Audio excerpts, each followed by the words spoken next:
এই একানিগুলো পানির নিচে তলিয়ে গেছে, আপনারা দেখতে পাচ্ছেন।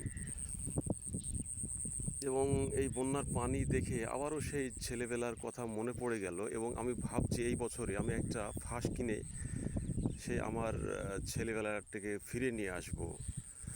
এবং এই বন্যার জলে একটু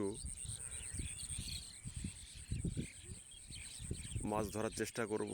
জানি না পাবো কি না, কিন্তু বন্যার পানির সঙ্গে যে আমাদের একটা বোঝাপড়া, ছেলেবেলার সেই সম্পর্কটা আমি আবারও জাগিয়ে তুলতে চাই।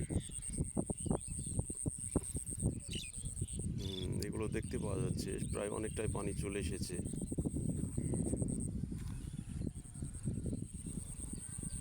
একটা ফাঁস কিনতে হবে, ফাঁসটা নিয়ে এসে এই বন্যার পানিতে ব্যবহার করব।